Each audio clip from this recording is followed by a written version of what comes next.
In Manchester, in England. That's what people from Manchester are called, Mancunians. Who's the famous Beatle from Manchester? None of them. They're all from Liverpool. God, man, your accent's like hitting the Beatles sound to me. But I'm showing my ignorance. There's a very distinct difference. If you're from England, you will know that there's a big difference, and Manchester and Liverpool are big rivals as well. Yeah, it's true. Yeah. And I've heard that you can actually pinpoint somebody's accent right down the like aristocrat, are the knights or whatever from Poppers or whatever.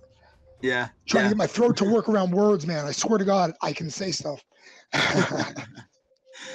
So, here, let me turn off this alarm. So, tell me a bit about living in Manchester. Is it nice this time of year? Well, funnily enough, today is really nice. It's probably the warmest day of the year so far. Oh yeah. But it's been terrible. I mean, the last week we've had a couple of storms. You know, there's been wind, rain, hail, and snow all in the same day. Which is quite typical sometimes for this time of year, even though we're kind of approaching spring. But today, yeah, it's actually warm. I went out this morning with my coat, and I've come back in just my t-shirt. Oh, I gotcha. I mean, you wrote a book about going to Las Vegas, though. That's so different in terms of atmosphere and weather. Are you a fan of the desert? Or do you like the desert? Does that interest you creatively? Yeah, definitely. I think that's more because the desert is just so like benign to us in England. We obviously don't have any deserts, and our nearest ones are you're probably heading towards Africa, which is a good few hundred miles away. So it's interesting, right? I mean, you get north, don't you? In England, you can get pretty close to the Arctic Circle, if not in it. Am I right about that? In some parts of Scotland, not quite. I mean, if you get to the top of Scotland, which is obviously part of the United Kingdom, then you're touching that neck of the woods, but not quite. But it is very cold up there, though. Yeah, some deserty type areas. I mean, you wouldn't be like the cliche of cacti or whatever, but it's arid, dry. No, it's not arid. No, it's very, very green. England's very green. Yeah, green and pleasant lands. That's what we're known for. Man, I hate to admit it. I've actually never been to England. I've been to Ireland once for a layover, like 2 hours. Yeah, but I've never been to England. I'm really, really interested in exploring it someday. Yeah, it's a cool place all of its own. I mean, Manchester's got its own culture, really. It's we.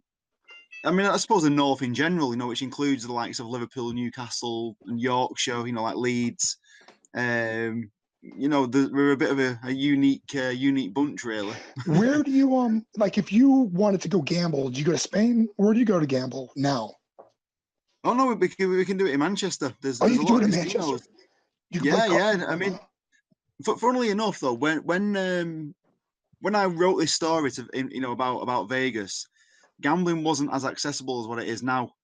A lot of casinos have just kind of shut up over the last kind of 7 or 8 years or so, and they do model themselves on the Vegas theme. I mean, they're nowhere near as big, but they are kind of like mini versions of it. Like the really smart decor, very contemporary design. But it used to be casinos were very kind of like dingy places, and a little bit like rough and ragged. But now, they make it into a proper experience, that whole Vegas experience, but certainly on a much smaller level of, because Vegas is just incredible with how it. Yeah, you say dank, right? I think of Atlantic City, and I've never been to Atlantic City. It's like just south of me. I've never been. I've heard it's a horrible, horrible place. But I've been to Vegas. I've been to Vegas. It's fun if you don't leave the casino. If you don't leave the hotel or the whatever it is, the resort, you're fine. If you hit that strip, it's not a nice place at all. I think the strip's it's not too bad, is it? The strip. I think it's just the roads all off the strip, which I've done on a previous trip. I mean, I actually set off walking down the back street and decided to turn back because it didn't look very wise. I thought something's happening here. Yeah, that's Las Vegas, right? I mean, when I go, I've only been like 2 or 3 times. Every time I go, there's a news story about some taxi cab driver that was burned alive or something. I didn't know anything like that. It's a scary city. But it's fun though too, right? Did you eat? Did you experience like the traditional Las Vegas buffet? We didn't actually. I think we were more, we were more interested in partying and drinking that first time we went. So eating was kind of just more of a necessity. Like we just kind of grab something quick to eat to keep ourselves going. Rather That's than crazy, man. like sit I'm down. so sedentary. I just want to eat. Give me a buffet, I'll be fine. And a TV. I I'll have spend heard about $100 the on a buffet, hotel. yeah. Me and my wife, we love these food vacations. So, what would you classify your book as? I mean, what's your story? I'll admit, I read the beginning. My wife read more than me. Neither one of us got close to finishing it. What would you call the story itself if you had to pick a genre? I would probably say like coming of age, lad lit. So like like Nick Hornby with High Fidelity. Oh, I How he gotcha. does it. Yeah, so he writes kind of like coming of age stories. I mean, you say lad lit, but I found that a lot of women are appreciating it as well. I think they're kind of intrigued by the male psyche. And it is a tale. There is an emotional tale to it as well. It's not just about what a group of guys can do in Vegas, and it's just all drinking beer and strip clubs and gambling. That's like part of the backdrop. The fundamental story of it is that it's a guy who's going through a tough breakup, and rather unwisely he uses these 6 days in Vegas to come to answers about what happened regarding his ex-girlfriend and come up with some sort of future life direction, because he's stuck in a rut with his career as well. Is it a true story? Are you basing this on something autobiographical, It memoirs? is. It is loosely based on a true story. Yeah. Yeah, man. It's getting over somebody sucks. And I've actually heard that you're psychologically ill for a while afterward.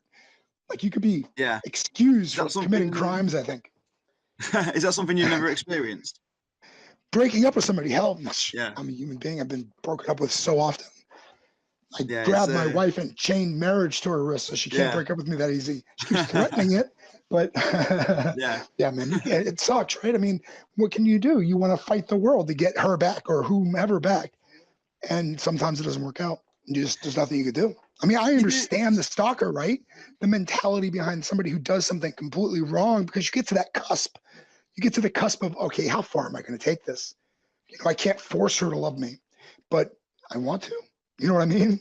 Yeah, no, I know exactly what you mean. I mean, the idea that I had anyway. I mean, I always wanted to write the story about this trip to Vegas, and this was before I'd even gone through the breakup with my girlfriend at the time, and that just so happened that we did actually break up in the run up to me going to Vegas, and I just thought this is going to be an excellent like kind of take, like a different slant on this type of story, because you always hear of the Vegas stories told from the American point of view, really. With the likes of The Hangover, Swingers. Swingers, films yeah, like that was a really fantastic film. Started Jon Favreau's career, right? And that was his first movie, directing it and acting in it. Indie too. Yeah, I liked it. I mean, during that time, you had a ton of indie movies coming out, and that was one of them. I think it really captured it well. I had a buddy, and we wanted to go to Vegas because of that movie. We watched it over and over again. And we wanted to sit in those clam back chairs, right? Wanted to order shrimp, fried shrimp and steak, and just say we experienced it. And we had crappy margaritas, like dollar margaritas that just gave me a headache immediately. It's not a good experience. At the end of the day, you look back on it, it's like, okay, I went there. Is it the best? It is. I mean, to talk about Swingers as well. I mean, that influenced us quite a lot, because I remember me and one of my mates used to call each other Money all the time. It was like as a bit of a joke, like you're so money you don't even know it. That's right? Line, isn't it? Is that a part of the? Man, I haven't seen that movie in how many years? Like 20 years. Oh yeah. It's what Vince Vaughn always says to Jon Favreau. It's a bit of a running joke. He always says like, "You're so money you don't even know it." Dude, I mean, I haven't seen that movie in so long. I bet if I watched it right now, I'd be shocked at how young those dudes are. Yeah, definitely. I mean, Jon Favreau was like, he's put on a bit of weight since then. Right, he was skinny. Was he like kind of buff or whatever? Like he was built up? Yeah. Vince Vaughn looks like he's a teenager. How does he? Yeah. I mean, Swingers, what other movies did you mention? The Hangover. Yeah. That's a crazy movie. It is, yeah. That's so much fun. I watched that several times in the movie theater. That was how much fun that was. Somebody said that was very reminiscent of Three Stooges. And I was like, Right. as I was standing up out of the theater, I was like, oh man, that was the best Three Stooges comedy I've ever seen in my life. It's like, holy crap, that's exactly what that was. I never really saw the Three Stooges. I mean, I think that was more of an American thing. Oh, really? Yeah. Slapstick comedy, right? Is that an English thing, slapstick comedy? It is, yeah. We have our own versions. We've got the likes of Bottom. I don't know if you ever know that one. That was from like the early to mid '90s, starring Rick Mayall. I've not watched that one. That's probably one of the funniest things that I've ever seen in my life. Whether it'll stand the test of time to a new watcher, I'm not too sure. But yeah, that was our version of it. The likes of like Bottom and the Young Ones. You don't count Monty Python though, right? That's not really Monty physical Python. humor. Yeah, it is. Yeah, I think Monty Python was a little bit before my time though. Monty Python I love Monty Python, but it was before my time too. I discovered the when the Holy Grail. People were talking about it like it was the best movie ever. Right. Have you seen that? Have you seen it? You have to have seen it. I've seen Life of Brian, and I've seen. You've seen okay. That's a different story. Life of Brian has production quality. It looks like a really good film. If you've never seen the Holy Grail, dude, you have to see it. It's absolutely horrid. I mean, it's so funny, it's amazing, but their production quality is so poor because they had no money to sink into it. I think Pink Floyd produced it, and when they showed them a version of the film, and before final whatevers, they were so embarrassed they snuck out of the theater, didn't say anything to Monty Python about their production. They thought it was for sure going to fail. But you'll watch it and you'll see it. I mean, the production quality is so poor, but it's an amazing comedy romp. It did such a great job. I'll have to look out for that one. I mean, I always loved Life of Brian. I've seen that several times, and that was always the Monty Python one that I'd go to. That's an amazing story. Do you like speculative fiction? Do you write science fiction or fantasy, or are you more of I'm going to write about real life? I'm going to understand the psyche. Yeah, I think I'm more about real life. Like with this particular story as well, it is based on a true story, and I'd like to think it's a very relatable one as well. And it's going to be the same with the sequel that I'm writing, and a few other ideas that I've got as well. Around real life, really. Maybe I could try my hand at something a little bit darker and a little bit more kind of along like the Hollywood kind of style story. Like maybe a little bit more far fetched, but I do like the idea, of people being able to relate to something that I can write. And you're basically using yourself and your friends as characters.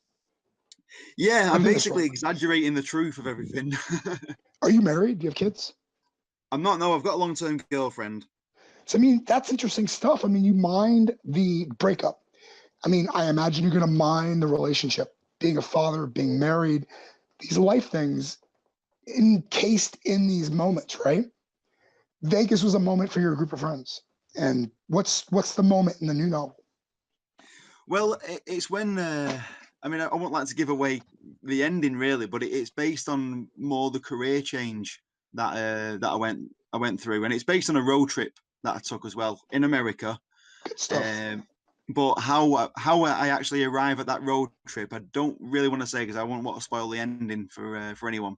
Well, that's the second travel story you're writing, right? It is, yeah. It's going to be a sequel to this one. It's the same main character. It's not involving the same group of friends. It's involving a different kind of group of people. But it does follow on in some way from the first book. Where's one place you'd want to go that you will never go to? One place that I want to go that I'll never that I'll probably never. You don't think it'll ever happen, whether you're just scared to go or you just don't physically think it's possible. Where's one place you'd love to go that you don't think you'll ever go? I think South America, maybe. Wow, the whole continent. Yeah, the whole continent. Yeah. No, why? I think I would love to see like the kind of country, like around like you're traveling through the rainforest and things like that. And I think the idea of doing that is highly appealing, but the sheer danger of it all, that would really put me off. That's horror, man. Yeah, I watch. Did you get into YouTube at all? Yeah. I discovered these people that are able to travel the world with Patreons, which is unbelievably cool. And this couple had gone to the Amazon to explore it, and they got on a boat with these two dudes. I mean, they're total Aborigines or whatnot. They live there. That's their home. Yeah. They get on a boat with a dude with a machete hacking at vines.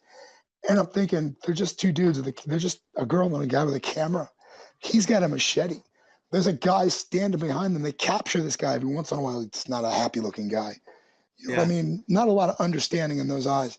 And they're out in the middle of the freaking jungle. I know. Like, That's what scares me, yeah. Right? You just don't know what could happen. Scared. You hear a lot of stories, even from England, about a UK backpacker who's gone missing in New Zealand or in Colombia or Thailand, and you just know that it can happen. The world's becoming unsafer, isn't it? Really, in many respects. I mean, well, some people say it's becoming safer. From yeah, some people say it's becoming safer, but you just hear about it more because we're so connected to the news. I mean, there was an Ethiopian crash. I think it's safer if you stay in touristy parts, but then it's like, well, what's the point in traveling? Because the idea is that you're discovering new parts, and you're going off the beaten track, away from what everyone else does. That's the idea. But which is what I was trying to do with that Vegas thing. When I went off the strip, but I immediately turned back. I thought, this looks too dodgy. So does that make it into the novel? Do you talk about that? Do you say, hey, it's interesting as a dichotomy, right? Because when you get off that strip, then you start going into the neighborhoods of the people that work in the casinos, that work in the McDonald's, that drive the cop cars. The first book doesn't go into that because this actually happened on a second experience. Oh, I see. When the book was already nearly done, so I couldn't really add it in. So do you write short fiction? It may make it as well. It may make it into the sequel. So why America? I've always been fascinated with America. I kind of grew up watching a lot of American TV, films and TV, and I love the music as well because my favorite band are the Doors.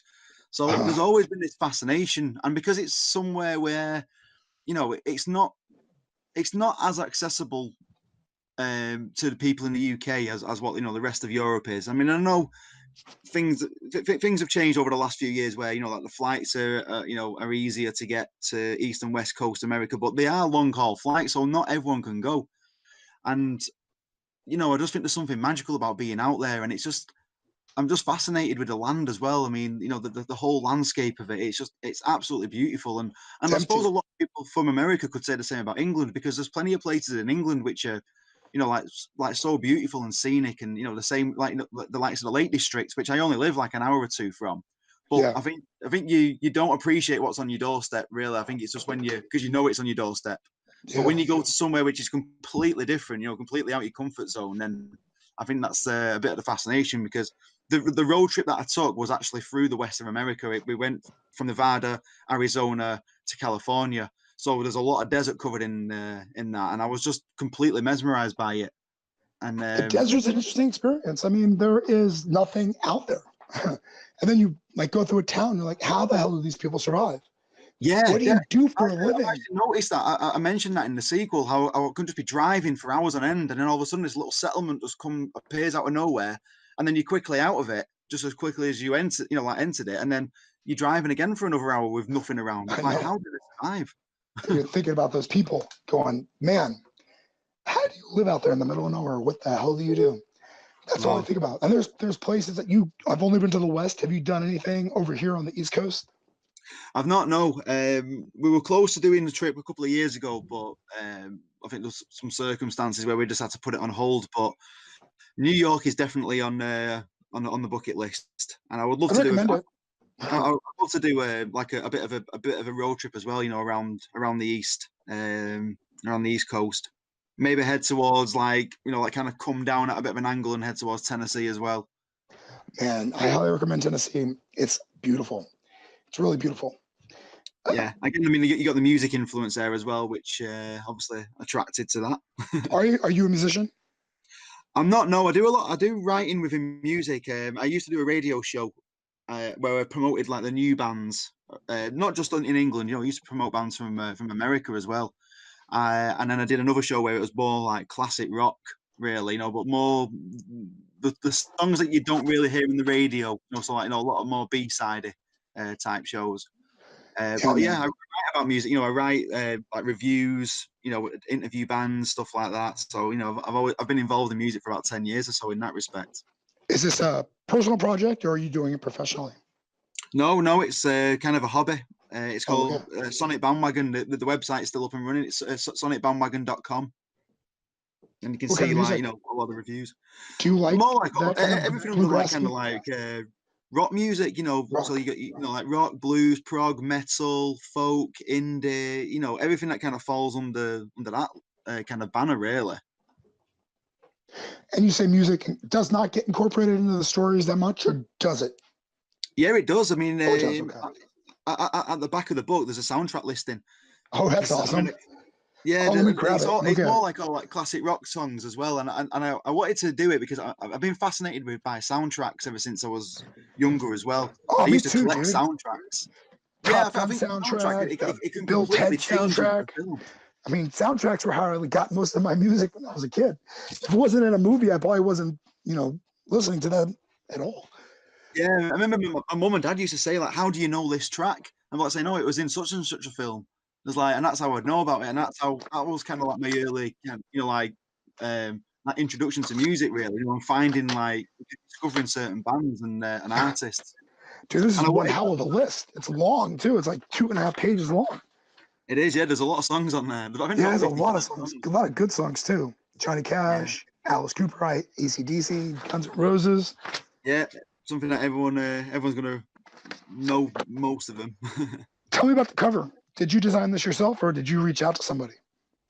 I reached out to someone. She's called Stacey Knowles, and she goes under the name of Wolfie Doodles. And she's a good friend of mine who and her boyfriend, he wrote the official song for it as well, which you can find on YouTube. So if you type in "Lost in Manchester, Found in Vegas" on YouTube, you'll see the official song on there. It's called "Searching for Answers." But regards to the cover, it was just an idea that I had. And she just Could you send me the link to that? Because I'm gonna forget. Can you send me the link to that? Yeah, I'll send you an email to that. Yeah, cool. Definitely. Thank you. But yeah, regardless of cover, I just wanted the idea of a guy walking down a street coming out of Manchester. If you know, if the buildings on the side is kind of like what Manchester represents, and is that kind of like it, or is that Manchester?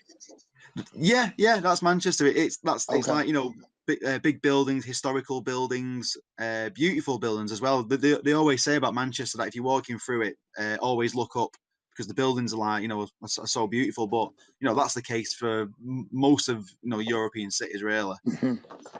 But yeah, I mean, like, I just had this idea of the guy coming out of Manchester and going towards Vegas, like kind of walking down a road, and she just extracted that perfectly. And yeah, she designed it, and she did an amazing job of it. But there are other people throughout the entire story. You don't ever actually solo out in this story necessarily. Sorry, say that again. You don't go solo in this story. You have your friends with you the entire time.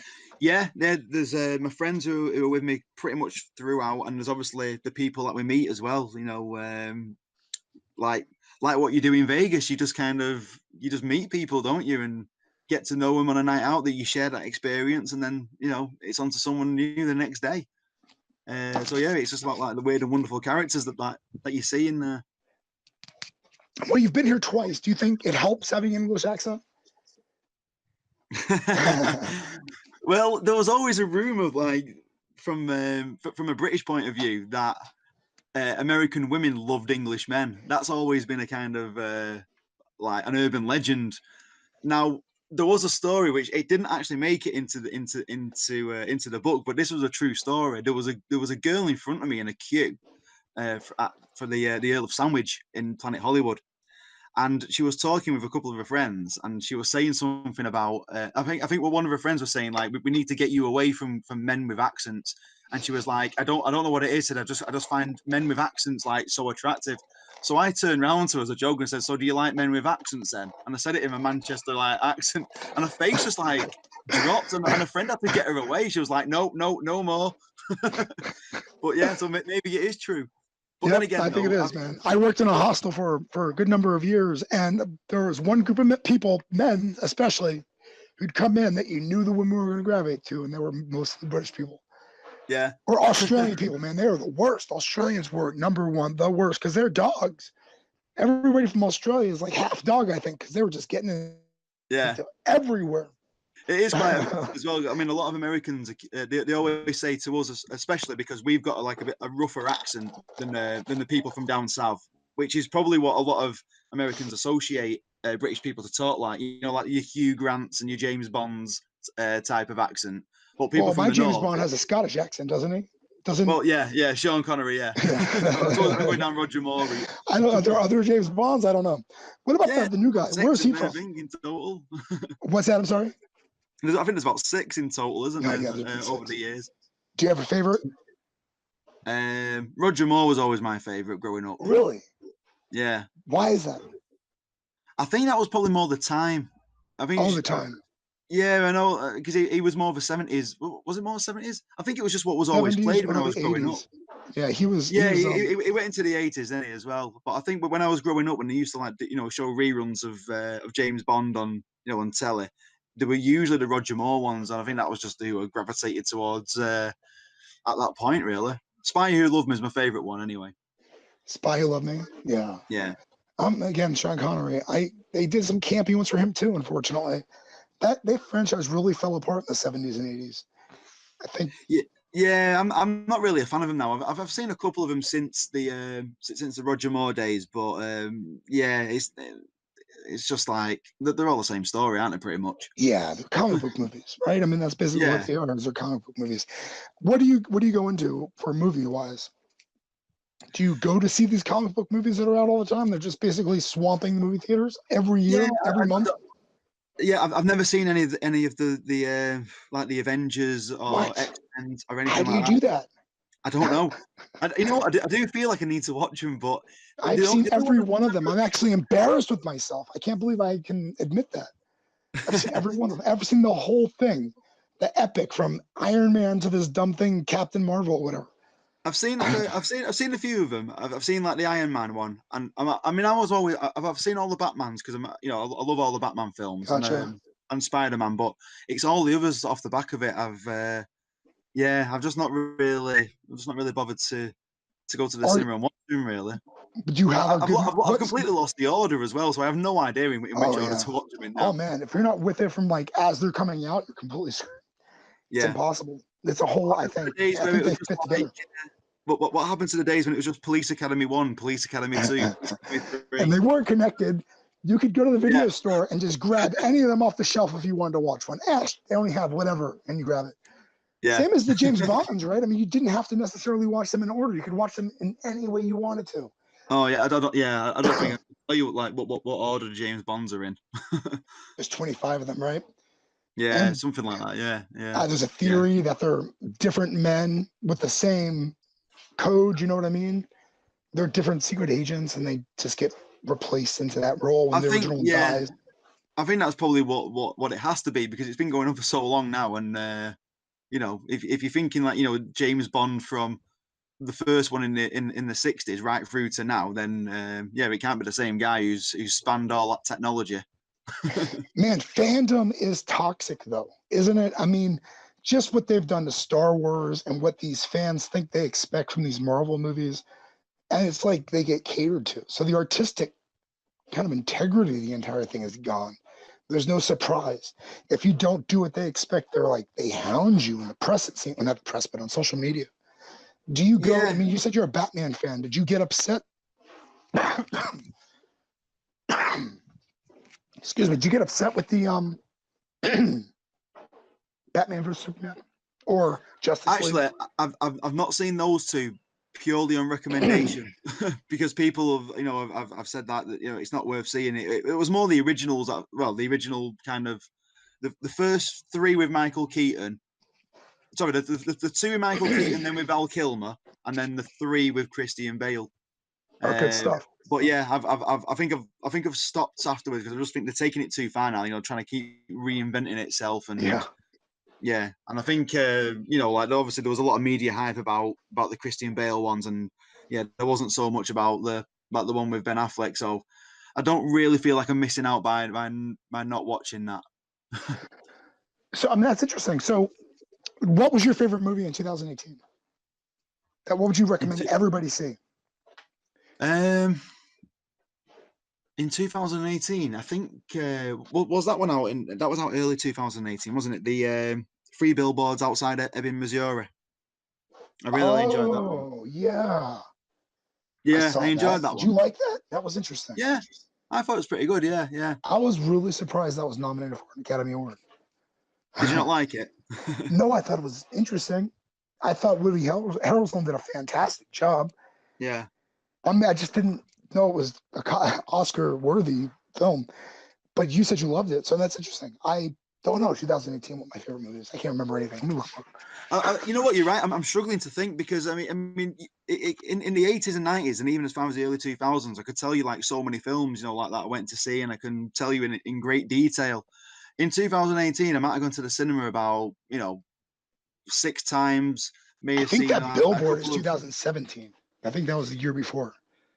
I think it was at the back end of 2017, but I think I saw it in 2018. I'm pretty sure I saw it in like January. But this year was interesting. Roma, did you see that on Netflix? It's on my list to watch. So what do you do for fun? What do I do for fun? Yeah. Like when you're in Manchester, what is there to do? Oh, plenty in Manchester. Manchester's a really vibrant city. When we've got like a whole culture all of its own. So the music scene's, like really banging. There's so many great bands and there's so many venues. So you can't not come to Manchester and be stuck, like to see a band somewhere. But there's a load of great bars as well, and there's many different types of bars. So you can have completely different nights. You can stay around all the backstreet pubs, which is a bit more kind of, typical of, like kind of older British culture. But now there's like an emergence of all these, like a bit cool, sophisticated bars, which I tend to avoid a little bit because it's a little bit more. It represents London a little bit more. It's a bit more kind of pretentious. And you don't want to go south. People like it. People bring. People go out and enjoy that type of thing, and I've got nothing against them. But I just prefer the kind of oldie worldy places, and where they've got a great jukebox. It's probably the equivalent of the American juke joint places. Like where. If a guy, you just got like a great jukebox with some fantastic older tunes on, and there's a great atmosphere and the people in there, really interesting. So these are the people that you hang out with all the time, though, too. You get to talk with them, get to know each other. Yeah, I mean, I'm usually with my own friends, but you just see these people, knocking around the place, and they just contribute to a great atmosphere in some of these like really old school type pubs and bars that are knocking around Manchester. Mm-hmm. So, why did you go by NJ Cartner and not Nigel? I wanted. Well, there's a few reasons. One, I wanted to separate myself from the author. So then there's Nigel, which is me, and then there's NJ, which is the author. Second of all, if someone's looking at the book, they don't know if it's male or female. Which I was told could be a deciding factor for people just browsing books. And third of all, I don't like my first name. Sick, isn't it? That's true. People do look at that. Yeah. This is a boy writer or a girl writer. Yeah. It influences their decision. Yeah, definitely. Yeah. And the third reason is that I don't like my first name. Nigel? Yeah. It's a bit like old school English posh chess player type name. Oh, I was about to say it's very English. It's very, very, very English. Yeah, a bit too English. Is it a family name, or are you the only Nigel? I was actually. Have you heard of the racing driver Nigel Mansell? No. No, I was named after him. He was an English Formula One driver, and I think he actually moved over to the Indy 500 as well towards the end of his career. Okay. But yeah, he was kind of like a world famous British Formula One racer. He won the championship once or twice. I think he just won it once actually. So yeah, my parents named me after him because they knew him. So they couldn't have known anyone cool, could they? Yeah, they couldn't have known like Jim Morrison or something, could they? That's so interesting. So you got named after a Formula One driver.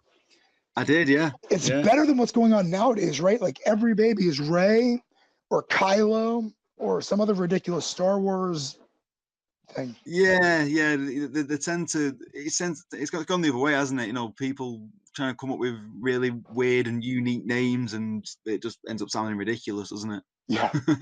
So you're a traveler. You like the west side of America. You would never go to South America because it's dangerous. I would. I say I think it depends on the circumstances. I just think I'm just a little bit fearful. I mean, of like, and I suppose I've been influenced by watching a lot of TV. So when you see the likes of Narcos, for example, and it's like, yeah. But you know, nothing Scary against stuff. that. I just think I just know me. I probably end up wandering into some place that I really shouldn't be in. But that can be the same anywhere. You know, that happened in Vegas. It happened in Los Yeah, Angeles when I was there as well. I didn't realize, but I was in the middle of Skid Row at one point, right. which you It's know right there. apparently, yeah, Venice Beach is very beautiful, and you go a little bit offside of it, you're in the actual, what is it called? Oh God, what's the name of the bad area in Los Angeles? Compton. Compton. You're in Compton.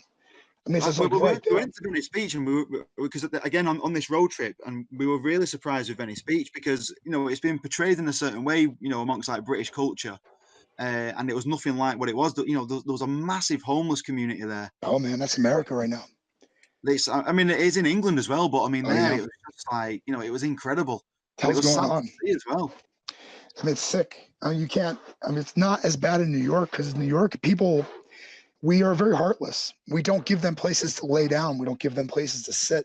They could be on the street, and they can be on the street for a little while, but the cops are going to come and roust them. You know what I mean? They're not going to hang out in New York, and nobody wants to go to the outer boroughs and be homeless.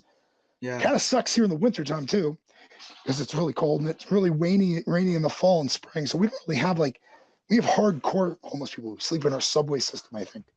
yeah, I have no clue. But man, Los Angeles is bad. yeah. Los It Angeles was is a real bad. eye opener. Yeah. How long were you there for? Sorry, you just broke up a little bit then. Oh, I'm sorry. How long were you in Los Angeles? 4 nights we were there for. We stayed on Sunset Boulevard because obviously, you know, like the connection with the music and movies.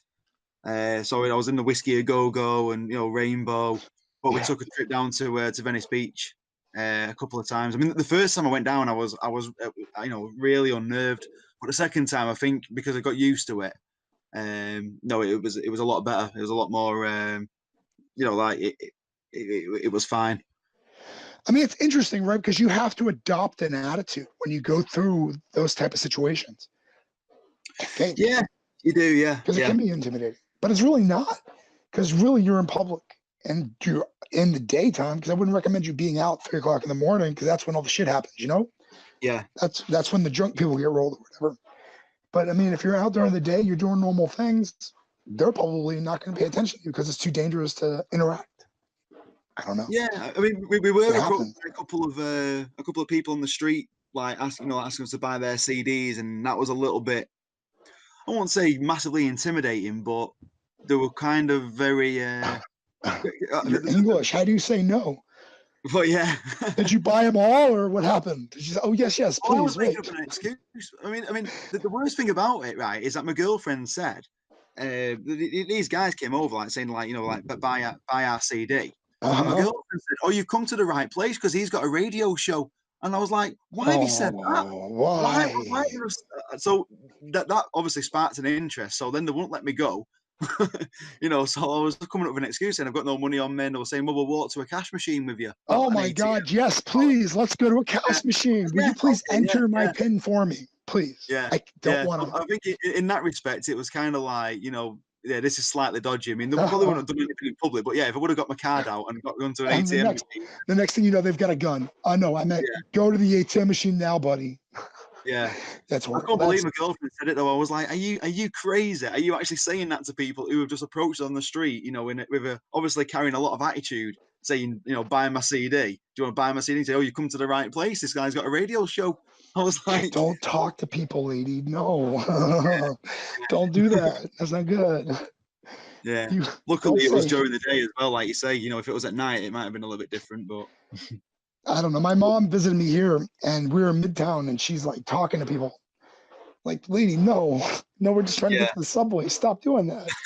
That's not I good. mean, he said about New York as well. I mean, you talk about you know intimidating places, and again, probably because of the influence of films and TV. You know, if I went to New York, I mean, it is somewhere I want to go, but again, I would have to you know be quite vigilant and keep my wits about me. And there's obviously Yes. you know there is a fear factor about it because Yep. New York, obviously, you know, watching a lot of films from the 80s and 70s, you know, it obviously had this big gang culture, and No, I you know don't they know. always say that in New York There's a lot of that gangs here. There are a lot of gangs here, supposedly. I mean, there's a gang in Chinatown. You know that they're basically they rule the wharf area.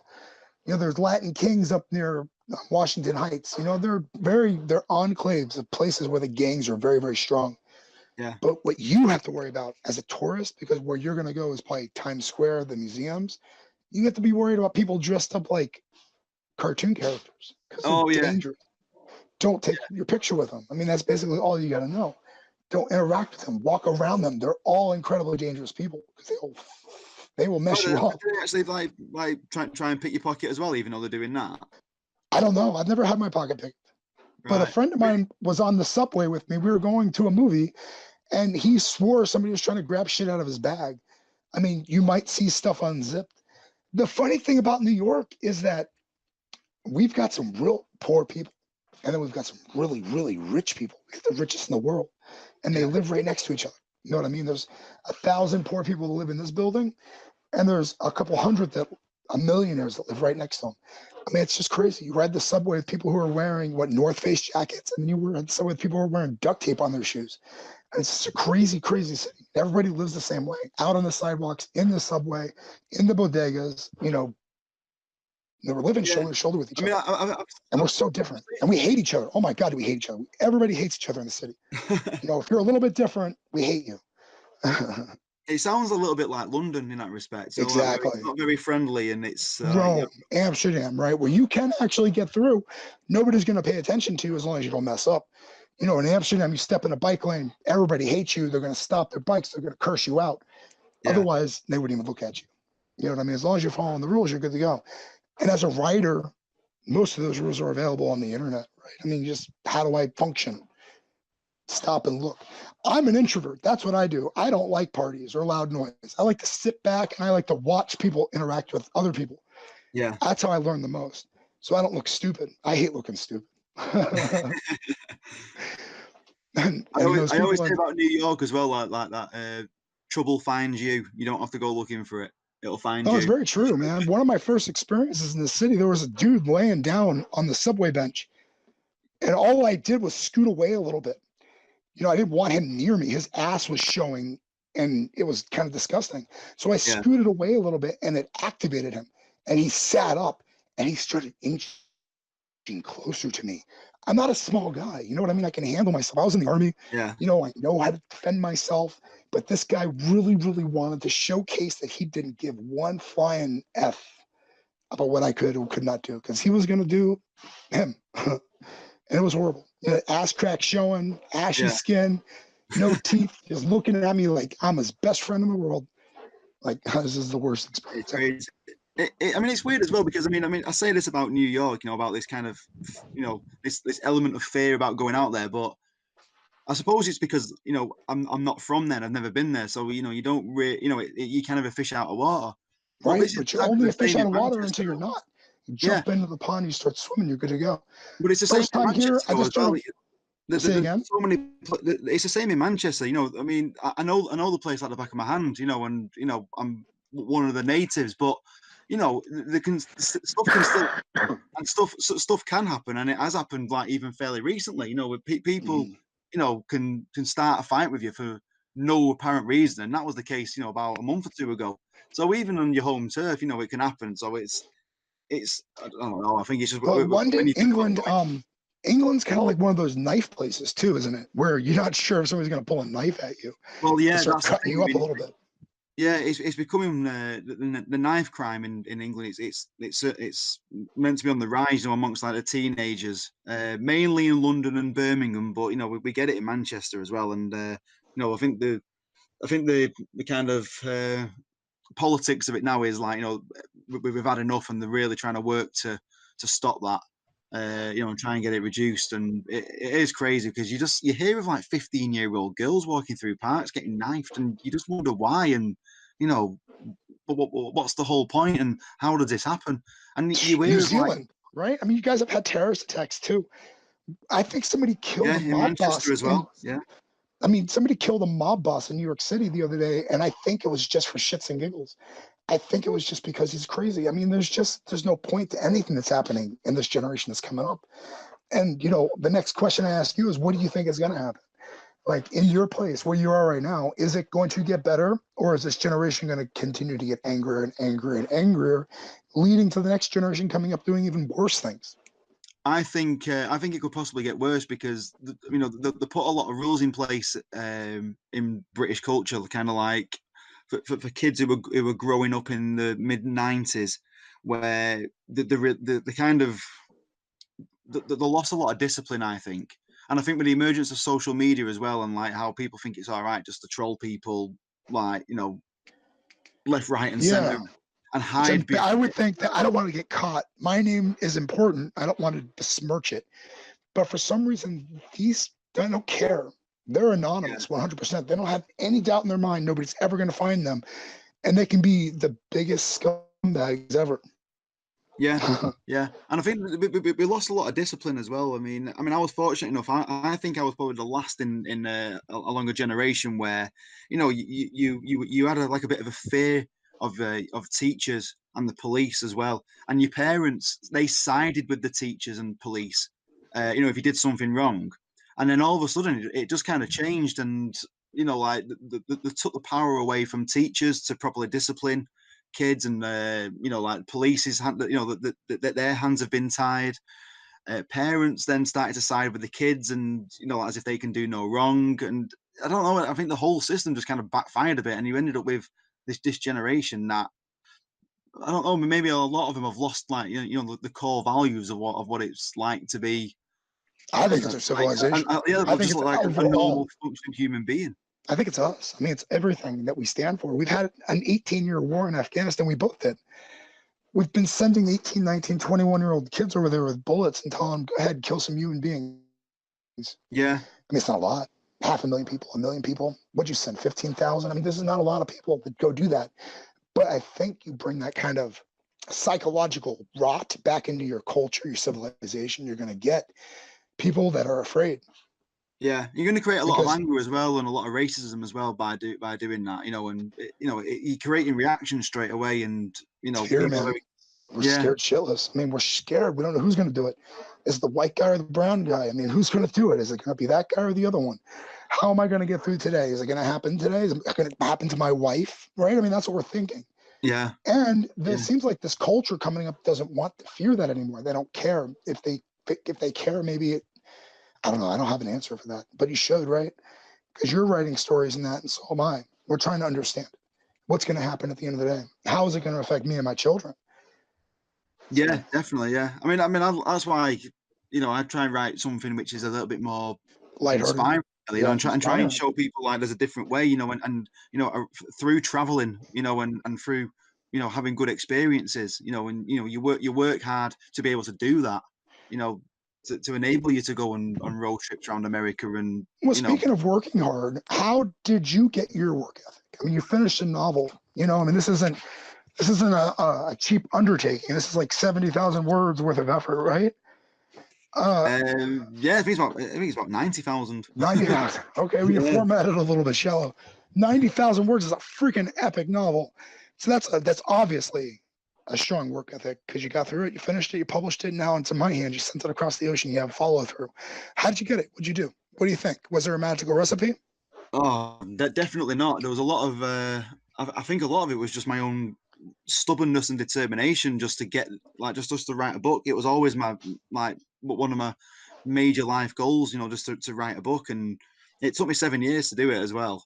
And luckily, for the last 2 of them 7 years, I worked with an editor who kind of helped get the book, a bit more readable in terms of, sharpening up sentences and correcting a bit of grammar. Yeah. And then from then on, it was just kind of just seeing what worked. There's just being on the internet and just trying to find different avenues where you could, you could try and place it. I think one of the main things that I do a lot of book signings around Manchester. Do you? There's a bookstore in the, it's like a UK, like, nationwide one called WH Smith's, and they've been really helpful. They allow you into the store, and do book signings, and that's been my that's how you know Emma Hardcastle. You had yes, remember, I told Emma about it. Yeah, I got her in at a place called Trafford Centre. That's interesting. because I don't know what would happen if I went to Barnes and Nobles, which is pretty much the only bookstore left in America that has physical books that you can look at. Not only are they more expensive by a large margin, but they're not very indie friendly. You know what I mean? They don't really seem to care. It's nice that you have support like that. So she was telling me that she was getting her books in all types of places, and you feel that you're getting supported like that as well. Yeah, I mean, in the main, WH Smiths, they're not. They do tend to, stick with the main like publishers, but they are receptive to the local person going in, and then they allow you to sell your books in there, and then they do take a bit of stock as well, and they put it under like like local interest section. Yeah, that's so cool. I mean, she's of that generation, right? But she's highly motivated. Seems like a different stock than who we're talking about. These people who don't seem to have much reach beyond their own let's cause havoc mentality. Yeah, she's. I think she's a little bit younger than me, Emma, but she's certainly got that drive and that motivation. She's done more than me. I think she's got quite a few books out as well, whereas I've just got the one. Yeah, I think that's right. I mean, constantly striving to to keep going. Right. Yeah, that's my opinion. Keep writing. Keep putting words down. Keep sending stuff out. Do you write short fiction? Sorry. Do you write short fiction? No. I don't tend to have time because I'm working on a sequel as well, and I'm with some work in music as well. It just tends to be around that. But it's difficult because I think as an indie author these days as well, you're expected to also be a salesman and a marketer as well. And it gets to a point where you're bombarded with that much information, and you tried a lot of different avenues. You get very deflated, and you just think to yourself, I'll just take what comes, like in my way. I mean, unfortunately, Emma passed me your details, so it was great that I could explore this avenue. But I'm done with the kind of trying all these things like scouring the internet for hours on end and paying lots. I mean, I never did it anyway, but there's a lot of sites where they say you pay us a certain amount of money and we'll list your book, but I just think I don't know what the benefit of that's going to be when you've got thousands of books on there. I don't know where you're going to get your return from that, without having the money behind you. I've heard that Amazon ads are the bomb. Like they work very, very well, and you could make your money back plus some for every ad that you do. And that's pretty much it. Everything else seems so bullshitty. I mean, giveaways and Twitter games or whatever. It's just like, I don't think this works, guys. I think it's more annoying than you think it is. What works for me is just a really good idea out there in the world, and one way or another, I'll discover it.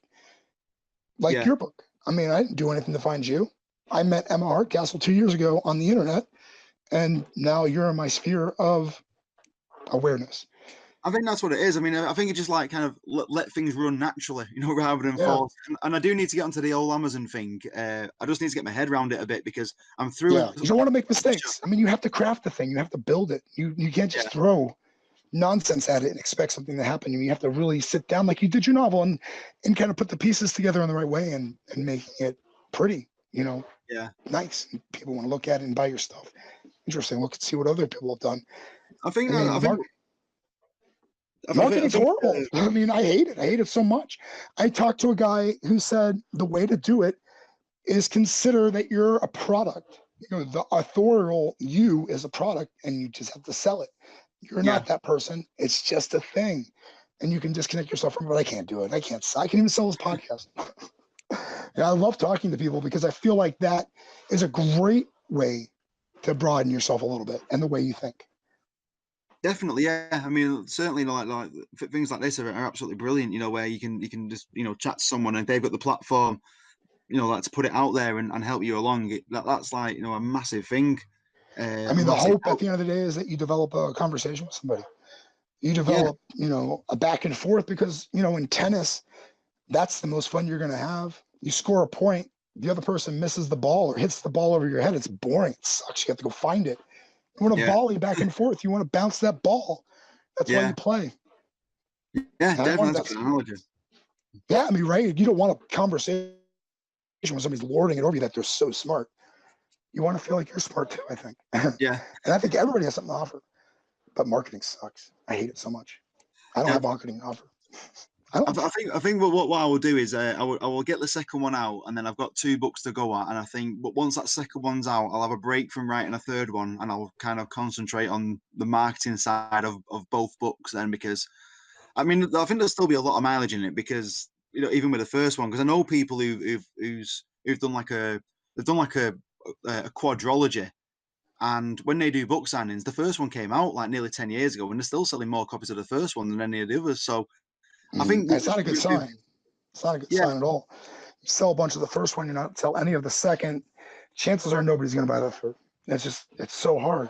Yeah, I definitely want to do a trilogy. I mean, that's why I've tried to make the second one very, very different as well. So people can just have the second one, and it's a completely different story. It's just the same character, and it does follow on, but I don't think you necessarily have to have read the first one, although it helps.